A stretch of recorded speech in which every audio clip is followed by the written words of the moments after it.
देश में बलात्कार के किस्से दिन ब दिन बढ़ते जा रहे हैं और उसी के साथ साथ धर्म और आस्था का चोला पहने पाखंडी भी दिन ब दिन बढ़ते जा रहे हैं। एक ऐसा किस्सा वडोदरा से सामने आया है, वो फिर से एक और बार इंसानियत को शर्मसार कर देगा और अंधश्रद्धा की आंखों पर जो पट्टी बंधी है उसको फिर से एक और बार खोल देगा। गुजरात के वडोदरा से एक ऐसा मामला सामने आया है जिसने हर किसी को हैरान कर दिया है। गुस्सैल स्वभाव को शांत करने के लिए माता पिता ने एक पुजारी को घर पे बुलाया, लेकिन आरोप है कि पूजा पाठ की आड़ में उसी पुजारी ने नाबालिग लड़की के साथ अश्लील हरकतें की। लड़की ने हिम्मत दिखाई, सबूत जुटाए और अब आरोपी पुजारी पुलिस की गिरफ्तारी में है। मामला गुजरात के वडोदरा का। पुलिस के मुताबिक एक परिवार ने अपनी नाबालिग बेटी के गुस्से और व्यवहार से परेशान होकर उसकी पूजा पाठ कराई। किसी की सलाह पर परिवार ने एक पुजारी को घर बुलाया ताकि धार्मिक अनुष्ठान कराकर लड़की के स्वभाव को बदला जा सके। आरोप यह है कि पूजा के दौरान पुजारी बार बार लड़की के घर उसको दूसरे कमरे में अकेले में ले जाता था। वहीं धार्मिक क्रिया के बहाने उसके साथ अश्लील हरकतें करता था। शुरुआत में लड़की डर और शर्म की वजह से कुछ कह नहीं पाई, कुछ बता नहीं पाई, लेकिन जब ऐसी घटना बार बार दोहराई जाने लगी तब नाबालिग ने हिम्मत दिखाई। उसने अपनी एक दोस्त की मदद ली और मोबाइल फोन को छिपाकर पूरी घटना का वीडियो रिकॉर्ड कर लिया। यही वीडियो बाद में एक बहुत बड़ा अहम सबूत बना। वीडियो देखने के बाद परिवार के होश उड़ गए। पीड़िता ने अपने माता पिता के साथ सीधे पुलिस स्टेशन पहुंचकर शिकायत दर्ज करवाई। पुलिस ने वीडियो की शुरुआती जांच के बाद आरोपी पुजारी के खिलाफ पॉक्सो एक्ट हेठड़ अन्य धाराओं के साथ केस दर्ज करके उसे गिरफ्तार कर लिया। पुलिस अधिकारियों का कहना है कि मामले की जांच चल रही है। वीडियो और दूसरे डिजिटल सबूतों को फॉरेंसिक जांच के लिए भेजा गया है। साथ ही में यह भी पता लगाया जा रहा है कि कहीं आरोपी पहले भी किसी और को अपना शिकार तो नहीं बना रहा था। आस्था और अंधविश्वास के बीच एक पतली सी लकीर होती है।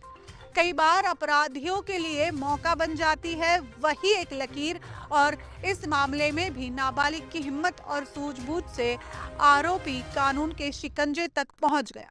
फिलहाल पुलिस पूरे मामले की जांच कर रही है। आइए देखते हैं इस मामले में पुलिस का क्या कहना है।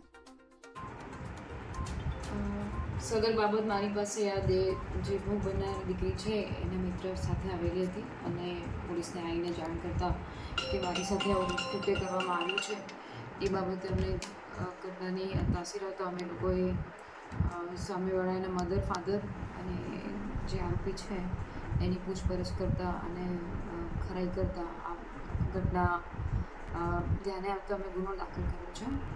પોક્સો એક પ્રમાણે આ ગુનો દાખલ કર્યો છે, જેની અંદર આ જે દીકરી છે સગીર વયની છે અને એના માતા પિતા અવારનવાર એક ગુસ્સો કરતી, ચીડાઈ જતી।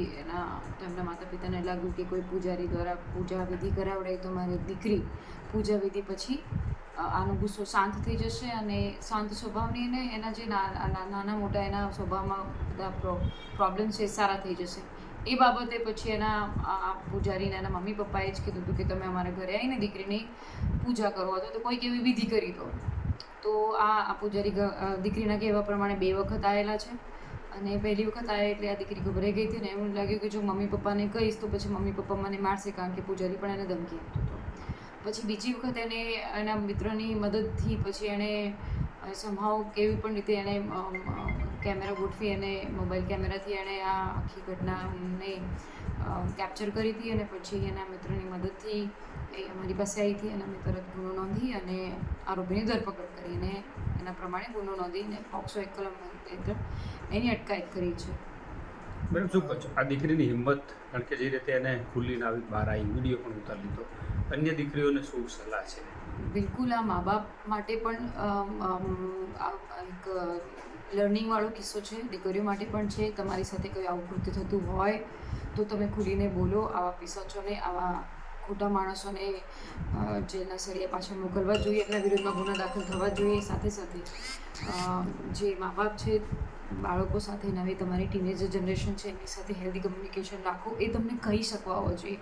આ બાબતમાં એમના માતા પિતાને પણ આપણે કહેવું જોઈએ કે એના બીજા મિત્રોની મદદથી પણ જ્યારે મા બાપ જો બાળકોને સાંભળતા હોય તો આવી ઘટનાઓ ના બને, અથવા તો બને તો બી એ પહેલી વખત જ્યારે પૂજારી આવ્યા ત્યારે વખત એના મા બાપને પણ એને કહેવા સંકોચ થતો હતો એટલે એના મિત્રોની મદદ લીધી. તો આ પણ એક ઘટના ચોંકાવનારી છે. આપણે હંમેશા બાળકો સાથે હેલ્ધી કન્વર્ઝેશન રાખવું જોઈએ. એમાં આ પૂજારી જે છે એ કોણ છે, કેટલી વર્ષની ઉંમર છે, પરિવારને કઈ રીતે પરિચય થયા?